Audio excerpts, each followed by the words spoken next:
সন্ত্রাসীদের আস্তানা ভেঙে দাও গুড়িয়ে দাও, ভেঙে দাও, গুড়িয়ে দাও। সন্ত্রাসীদের আস্তানা সন্ত্রাসীদের আস্তানা ভেঙে দাও গুড়িয়ে দাও, ভেঙে দাও, গুড়িয়ে দাও। সন্ত্রাসীদের আস্তানা হাতির ওপর গুলি কেন? প্রশাসন জবাব চাই, প্রশাসন জবাব চাই। হাতির উপর গুলি কেন? হাতির ওপর গুলি কেন?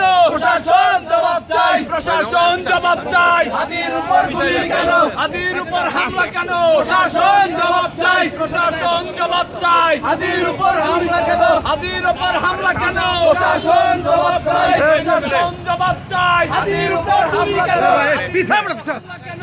প্রশাসন জবাব চাই, প্রশাসন জবাব চাই। হাতির উপর গুলি কেন? হাতির উপর গুলি কেন?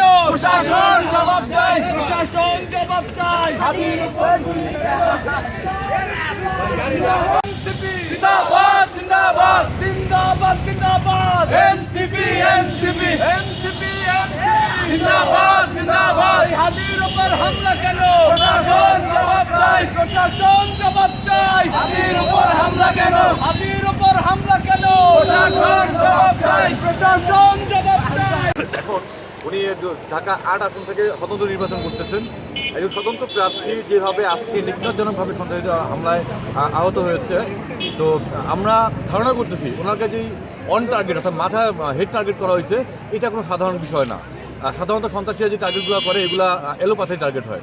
ওনাকে যে মাথা টার্গেট করা হয়েছে এটা কিন্তু সাধারণ বিষয় না, এটা খুব পরিকল্পিত একটা বিষয়। এবং পরিকল্পিত হবে হতে এইভাবে আমাদের জুলাই যোদ্ধাদের আহত করা হয়, অর্থাৎ আমাদের জুলাই যোদ্ধাদের উপর হামলা করা হয়। তাহলে এর প্রতিবাদ আমরা অবশ্যই আজকে আমরা মশাল মিছিলের মধ্যে করছি এবং আগামী দিন আমাদের কেন্দ্র থেকে যেই নির্দেশনা আসবে সেই নির্দেশনা আমরা পালন করব। শুধু এইটাই না, আমাদের জুলাই যে যোদ্ধা ছিল সারা বাংলাদেশে প্রত্যেকের নিরাপত্তা নিশ্চিতের জন্য আমি সরকারের কাছে আহ্বান জানাচ্ছি। যদি সরকার এই নিরাপত্তা নিশ্চিত করতে না পারে তাহলে তাদের পদত্যাগ দাবি করছি।